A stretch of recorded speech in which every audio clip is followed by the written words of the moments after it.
Hi, everyone. Today we are going to discuss a profession. That's right. It's a profession that touches every single person at some point in their life, and it's doctors. That's right, doctors. We've all had an experience with a doctor, from general practitioners to specialists in maybe sometimes minute categories. Doctors see us at our most vulnerable, don't they? I mean, we openly give them intimate access to our persons, and we entrust them to take care of us. It's a very unique relationship that we have. And of course, this is so a body can stay healthy. Of course, doctors are critical to keeping us healthy or if we incur some kind of trauma. So it's clear that a good doctor can occupy a very special place in your heart. But if we go back a few decades, this used to be really a one-sided domain. It was a time, or there was a time, when men primarily wore those white coats, and women were expected to be nurses. But as the son of a very strong woman, that's good news. That's no longer the case. So today we're going to talk to a woman who practiced medicine for decades, saw it all, and still has a smile on her face. She's one of the happiest people I know. So we're going to ask her to help us pull back those exam room drapes today and to show us what our trusted physicians really think. All right. Hi, everyone. This is Joey. I'm glad you're here with us on the Current Temp, and I want to make an early point of thanking our partners at Lexus of Memphis. Phenomenal people. Just can't say enough good things about them, and their product, of course, speaks to itself. And speaking of phenomenal people, this lady right here, Terinell Beaver, is a trusted friend of our family. Many people know her all around the region. How long were you a physician? From 1983 until 2020. And I would even argue you still are, because you still answer questions for us all the time. So you're still on duty. I'm going to ask you a funny question first, and then we're going to get into the more serious questions when we talk about doctors. It's the first one that came into my head before I get more serious. Why do we wait so long in a waiting room? Why? What is going on? Well, you can't always predict what's going to happen. Yeah. And if you're going to give good care, then you have to just forget about what time it is. Okay, so let me help, because I finally figured out, all right, a doctor is very important.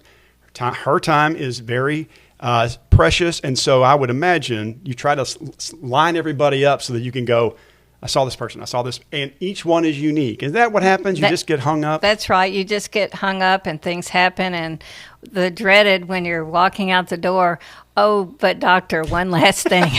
That's what I want to hear. See, now we're talking about so they get you when you think you're done and they say, wait a minute. So I guess most doctors learn not to be too verbose, because you've got to go. I guess it also has to do with the patient and how much attention they need. Right. That makes and sense. How well you know the patient. Right. And if you know that they're one to say at the very last minute, oh, but wait. Right. Hang on, I've got one more thing. Mm-hmm. Okay, that helps me answer. And usually that is the most important thing. No, they save it for last. They is save that right? it for last. Yeah. Well, let me ask you this.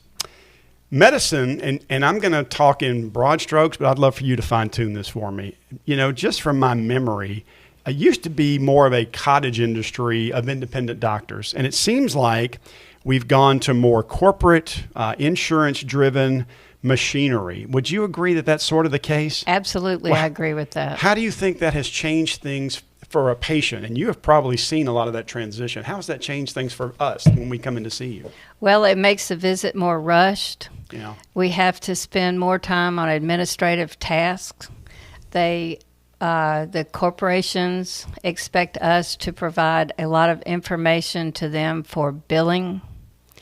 There's a lot of detail on the electronic medical record that is not really pertinent to the patient or the visit that must be filled. So we're really talking about, and this makes sense, you're really getting more hung up because of the billing aspect. And I'm imagining insurance, which we're going to get to, is a big part of that. Yes. And I suppose since you're the expert in the room, that's what takes time. I guess you can't just hand that off because you've got to give your input. Is that right? That's correct. And it has to come from the physician. It does. Okay, I can see where that would slow things down. Okay, interesting point. All right, now let me ask something that might be a little more revealing, because, you know, I'm going to preface it with this. My parents divorced when I was young, so I was raised by a single mom who was brilliant. Now, she has since passed. Brilliant woman, But I watched for years as she tried to work in male-dominated industries, such as she was in the legal field. She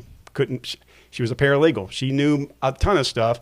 She didn't get paid as much. She had to battle that glass ceiling. From a physician's point of view, would you say you probably started school, I would imagine, in the 70s, 80s, getting ready for your field. Is that right? 1979. Okay. Different time than 2025. Would you, as much as you would like to share, Terinell, did you face pushback? Did you face issues from either colleagues or maybe even patients? Yes. What was that like? A handful of colleagues. Interestingly enough, it wasn't the older male doctors. They were quite helpful and wanted me to succeed. Some of the younger males, maybe they didn't want the competition. And some of my peers, when I was an intern, some of the residents were a little harder. There weren't very many females training when I was training, and so we had to appear that we knew more than our male colleagues. You had to overcompensate? We did. Huh. What an interesting thing to have to deal with. But it was also to our benefit that the patients loved us. I would imagine, and again, I don't want this to sound sexist, Right. but I would think women by nature have a better compassionate bedside nature, which is huge when you're dealing with, is that true or not true? Yes, it is true. But it sometimes comes back to bite you because then the expectations are a little bit different. Right. And then when you come against a time pressure, that's where you have to walk a fine line. But you're not going to stop being yourself. Right. And no matter what the time is, at least that is how I feel about it. So I'm still going to be myself and interact on a deeper level with the patient, maybe than some of my male colleagues that were more rushed and more interested in the time element. Well, as I'm sitting here listening to you, and I have an older perspective now, what sticks out in my mind are the 100% they were male doctors who were, at the moment, to me, my perception, were condescending or, dismissive.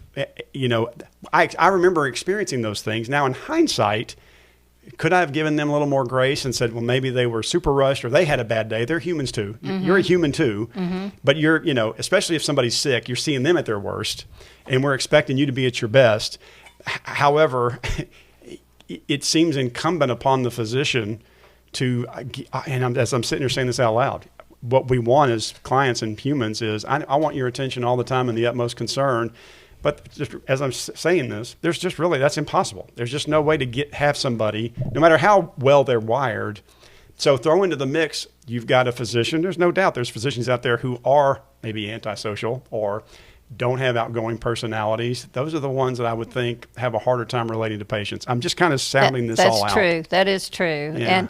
And what I found was the first 2 years when I was in medical school were strictly with the books. There was no interaction with patients or really anybody. It was just you and the books. Yeah. And that's changed now. But thankfully, How so? They start interacting from the first year with patients. Why is and that? Teaching them Because of this socialized? To interact in a better manner with the Okay. patients. Okay. And so they are teaching them. They don't assume that everyone there knows how to interact with another human being. Isn't that interesting? So they're teaching that now. I wonder if that's a byproduct of the fact that we've got a generation of people glued to screens that don't deal with people. I think so. Interesting. Yes. How fascinating. Do you think, from your experience, because I know you're still plugged in and you still give a lot of advice and more than you probably need to, do we have a shortage of doctors? Absolutely. Really? What do you Yes. think the issue is there?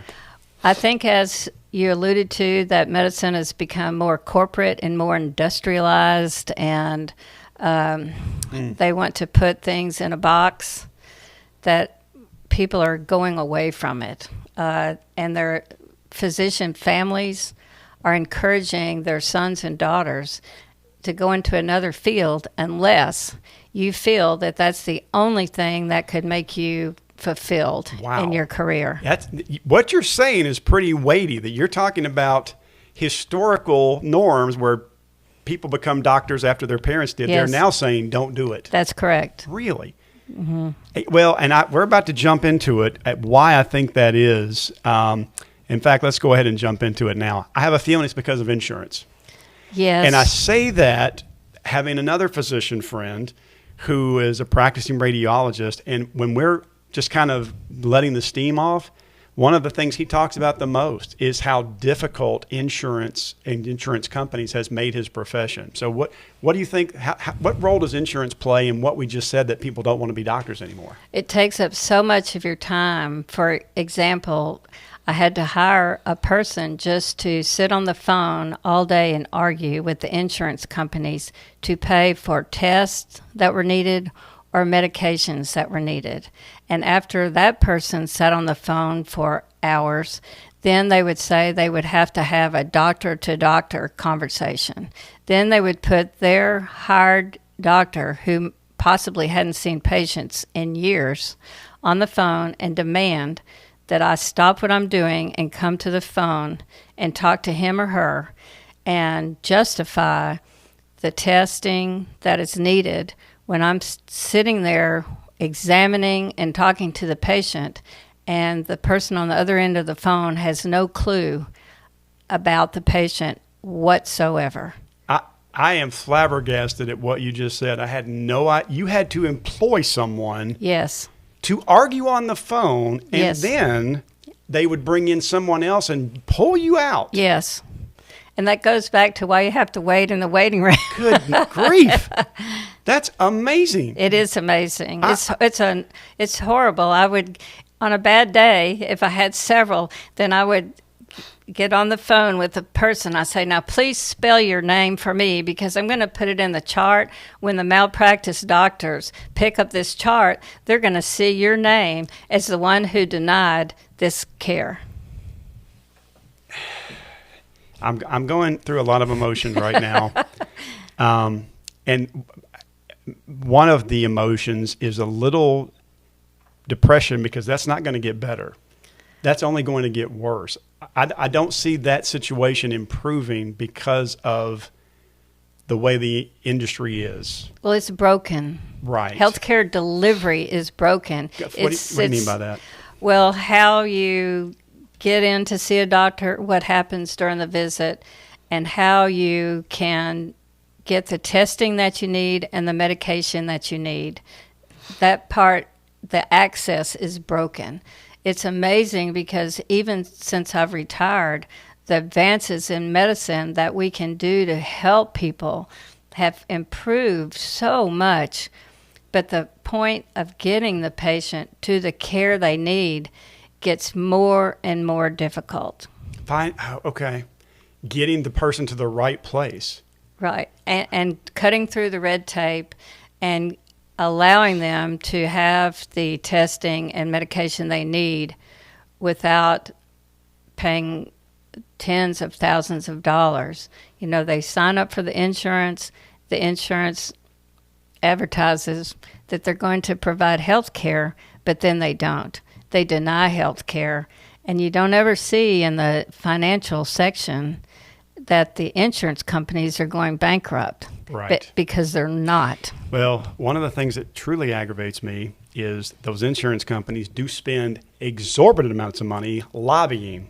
And advertising. Advertising and lobbying. Yes. And I get it. I understand that you have to recoup research and development. What I don't like is what has just been revealed by this administration, I did not know, is how much more Americans get charged for medicines than the exact same medicine is charged in another country. Yes. It's cranked up hundreds of percentage points, where they pay a fraction of the cost in another country than we do. It's almost like, how much can we wring out of people? Yes. Okay, and I didn't know I was going to go down this road, and I don't want to get you too much in the weeds. Any ideas on what would it take to help begin fixing that? And I'm talking about a humongous problem. You may not have an answer to this. Well, the whole system needs to be revamped. That what we're seeing now is not working.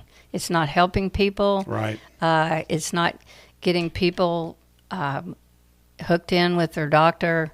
It's not fostering a long-term relationship with a doctor over the lifespan of a person. You get in a relationship with a doctor, then your insurance changes and you have to change to a different doctor instead of having the same doctor who knows you, follow you through the different stages of your life. And that's not cost effective. If you have somebody that already knows you, then that doctor doesn't have to start over. Right. And when the insurance causes you to change to another doctor, that doctor doesn't know you. The doctor feels some pressure for malpractice, feels that he or she has to start over, get additional testing. Whereas if you were with a physician that's been with you for years, you're not going to have that hump. Wasted time. Wasted time and wasted money. Right. Okay. Do you may not have an answer to this one, so I'm going to give you an out. Is there a better insurance than another? Is there anything that pops into your head that you could suggest, or is the whole thing just sort of a mess? I think it's all a mess. Believe it or not, Medicare has become easier to deal with than some of the private insurers. Really? For one thing, Medicare goes nationally, and a lot of the insurance, particularly in HMO, only is local. And if you travel and you get sick, then your care is out of network. And now you're out of pocket. A lot of money, because it really cranks up. You know, I've worked with small business owners. I'm part of a small business owner group now. One of the biggest costs that has been the case for the past 20 to 30 years has been health care. Yes. But to me, there's really no more important benefit to a job than having health care and insurance. And I mean, I'm very much pro-capitalism, but this is a broken industry, much along the lines to me as our university system, schooling, that is receiving billions in tax funds and have these humongous war chests, but still are charging this ridiculous fee. Yes. It's completely out of whack. Okay. Yes. I didn't mean to go completely down that road, but I'm stunned by the amount of effort you had to put into just getting to really, you're trying to champion your patients. Yes. And being beaten down by the insurance. Okay. All right. And I didn't even touch on electronic medical records. Oh, is that a whole nother? That's a whole nother. When we went, we had paper charts. Yeah. And I was with a practice that had been here locally since 1956. So you can imagine the paper charts that we had, and we had patients that had been there their whole lives. And so now we have to reduce volumes of paper charts somehow into a computerized record. Right. And again, you can't fit a person into a box necessarily. And a lot of information was lost. And before I could make time by just writing myself notes like no change. And when I pick up the chart, I've known that patient for years, so I know what no change means.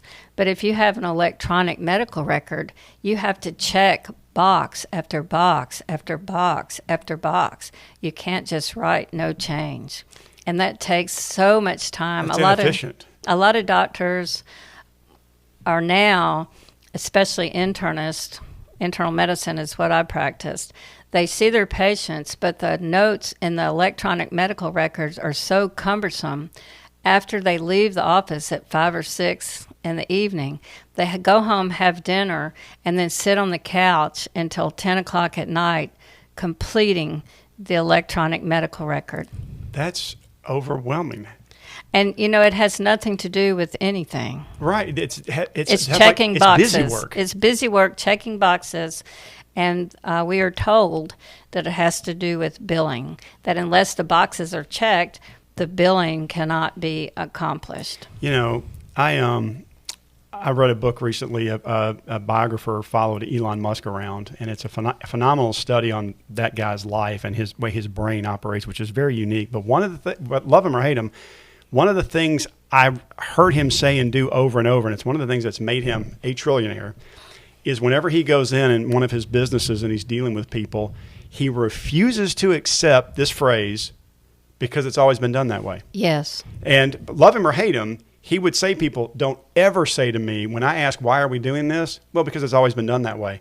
Because that leads to inefficiency, kills innovation, and you end up checking boxes instead of helping a patient. That's right. And I think that's why a lot of physicians now discourage their children from going into medicine, again, unless they say... Unless God is saying, that's the only thing that's going to make me fulfilled is to go into medicine. Right. What a depressing thought. That does not make me happy, but I like hearing the real deal. Okay, and we can bounce back to this, but I've got a couple of critical questions I wanted to ask I think will help people watching this. What do people need to know about when they have to go to the hospital? And I'll start with this. One of the things we've learned over the years is it's always good to have somebody there who can advocate for you. Yes. Okay, so from a physician's point of view, what would you tell a patient, a family member, if you have to go to the hospital, here's some things to think about? Try not to go to the hospital. Okay, all right. It's a trap. Try your very best not to go there. If you have to go there, consider it maybe there is a failure somewhere along the line, because our goal now is to keep you out of there. Right. If you do have to go, be sure that someone goes with you that can speak for you and who knows. Notes. Yeah, who knows your choices and who knows your medical history. A lot of times the patients are so sick, they go to the hospital, they're not able to communicate effectively or completely. Yeah. And so some information is lost that way. Is there anything in your mind that pops up that you should avoid or watch out for as an insider? And let me, before you answer, and you may not have, again, I'm throwing a lot at you. Yeah, mm-hmm. I have realized when you go to see someone in the hospital, depending on what shift it is, Yes. you may or may not be getting the best help. And I'm not even including the doctors in this, because I'm talking about all the tiers of help but everybody's not created equal. And I have been there to help with someone or visit someone and realized the person who is responsible for them right now is not very good at what they're doing. So is there something you should remember or try to enact? What do you think? Well, before any medication is given, ask what the medication is and what it's for. Ask what's happened to the home medications. Are they going to be continued or discontinued? And if discontinued, why? You can ask why they're being sent for a test. Make sure that you understand and make sure that the patient understands the treatment and the diagnostic. It sounds like what you're saying is be empowered to ask questions. Yes. Don't get intimidated, because that's another. Listen, there are great nurses, there are great doctors. I know they're out. I've met them. But you're saying don't get, bowled over that you shouldn't ask me what I'm doing, that you have the right to say, what is this? What are we doing? Is that what I'm hearing? Yes, and you can ask it in a very cordial way. Yeah. You don't have to be belligerent, confrontational. Yeah. You can just say, thank you for helping me. Can you tell me what medicine you're given? Right. And I would say, to follow up on that, take notes. Oh, yes. Some of the smartest women in my life, over the years, I've seen them as we go into these situations, taking notes, because you do get tired and you get fuzzy and you're like, what happened? What did I take? Or what did they say? Making sure you can go have something to refer to. I just think those are, historically, you think, I'm going to the hospital, they're going to make everything better. And that's not the case. Things can go wrong or there can be mistakes. And so I think those are great points. Anything you want to add to that? Also, protect yourself, if you can, and your visitors from infections that can be lurking around in hospitals. How do you do that? What's some good advice? Well, wash your hands. Try to stay away from crowded areas if you can. You can't always do that, especially in the emergency room setting or in the emergency room waiting room. It's often crowded with people with infections, and so that's a whole nother issue. You might go to the hospital for one problem, but end up with several as a result of being there. Right. Yeah, I think that's great advice. And to a hospital's credit, there are now hand sanitizer machines everywhere. Right. So to me, it's almost like during my weather days, it's about awareness. Yes. If you do go to visit, don't touch a doorknob and then scratch your nose. That's right. You know, or keep your hands away from your keep face. your hands away from your face. Keep everything clean, and just I don't want to make people paranoid, but a little bit I think is healthy. Oh yes. You would agree? Yeah, I agree. Okay. Now and then another word to the wise. Yeah. All the interns and residents on July 1st advance 1 year. So try not to go to the hospital on July 1st. That's great. Don't get a firecracker accident on July 4th. Do not go on July 1st because everyone has just advanced. You just got all the newbies. That's right. Oh, good. Hey, this is worth your admission price alone. Don't get sick on July 1st. On July 1st, pre-6 months, the first 6 months of the year. That's great advice. Okay, I could talk to Terinell for 2 hours, but I try to compact everything so our viewers can kind of get through the episode. This is really good, so I hate to even wrap up, but let me kind of draw it to a close. You are a phenomenal pickleball player. Some people would argue that. I know, but you would not take credit for this, but I've played with you. I've seen you play. I've seen you, by the way, a great You're very patient in teaching as well. That's thank you. You are very easy to get lessons from. As folks get older, what advice would you give them about ways to stay healthy? And because it's more than just a physical goal. So, and I know you're very active in all areas. What would you say to someone as they're 50s, 60s, 70s, but they want to maintain an active lifestyle? What are some realistic things they can do? I think that's a wonderful question. As we've discussed, the healthcare system delivery is broken. So you want to stay as healthy as you can and avoid the hospital. And stay away from the hospital. And stay away from the hospital. So the best ways to do that, you can't choose your genetics. Right. So we're going to choose the rest of our lifestyle. You know, the obvious things are don't smoke. Right. If you do smoke, stop. Yep. Do not drink to excess. Some new studies have really shown drinking at all alcohol might be a little bit more worrisome than we thought before. That's still emerging, I believe. Right. The current recommendation is still for 1 drink a day, not to exceed that for women, and 2 for men. But I think that's a little excessive, maybe with some of the new information coming out. The other parts, that's what not to do. Now, this is what you should do. Get up and move every day. Walk. If you don't want to play pickleball, make sure you walk or bicycle or get out and get some fresh air. Some movement. Find something that you really enjoy, that you look forward to doing, that you want to do. That's not a chore that you just have to check off, oh, I have to do this. Enjoy it. The other thing is don't become socially isolated. It's so important to have connections with other people. And I think it's important to have connections not with people your own age group, but with all the age groups. If you're older, don't just involve yourself with other people that are older. Invest some time in younger people. Somebody might want to know something that you learned along the way. So invest in all sorts of people. Volunteer in your community. Get involved. Make something better. Then on a more personal level, find something creative that you like to do. If you like to quilt or knit or paint or write or play music, learn a new musical instrument if you want to. Sing. As you clean up the house, sing and dance. Find joy. The other part is don't neglect your spiritual life. It's so important to have a connection with people that believe the same things that you believe. You can encourage one another on your journey. And as you get older, you have more experience with bad things happening. And you can draw on that to help maybe someone else who's going through it now. That was so well said. And one of the things I loved that you just pointed out was find joy. Yes. Whether it's, and I think that applies to several things you just said. Exercise doesn't have to be dreary. Yes. Find something you enjoy. Yes. Whether it's singing while you're cleaning or just walking, and staying mentally active. Yes. Do a Sudoku. Yes. But learn to play mahjong. Learn to play mahjong like my wife and my mother-in-law and you.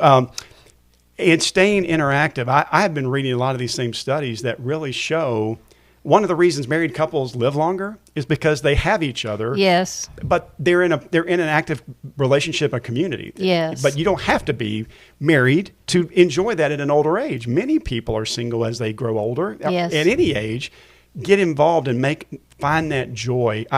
To me, the most heartbreaking thing is people who get older, and as their bodies begin to ache and they just deal with the pressures of life, they sort of shut down and get sort of like a hermit, yes, or isolated. And that's so counterintuitive to good health at all. Would you agree? Do not close in on yourself. Right. Open yourself up and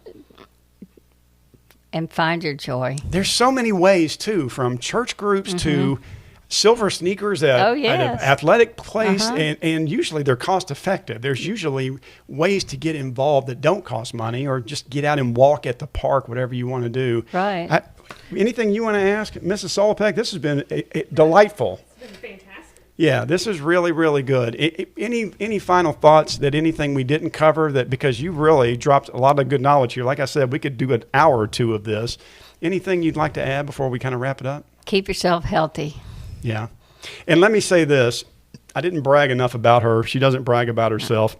Terinell, constantly playing in our church musical group.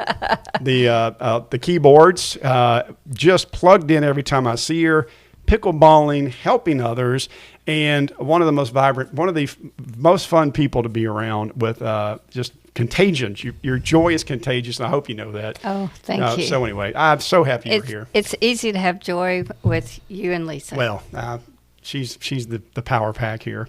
All right, friends, that was a lot of fun for me. I hope it was helpful to you. I want to again thank Lexus of Memphis. They're a fantastic sponsor. Happy to have them, and just the great people to interact with. Email us. I love hearing from you. If you've got an idea or a thought or a comment or an idea for a future interview, I've got many of you have reached out and said, love to be on your show. And we're working on those for the future. You can email us at thecurrenttemp@gmail. Pretty easy. You can follow us on Facebook. You can subscribe to the channel on YouTube. We're also on Spotify. And we'd love to hear from you. Terinell Beaver, thank you for being here. Thank you for having me. I really enjoyed it. All right. Y'all have a great week.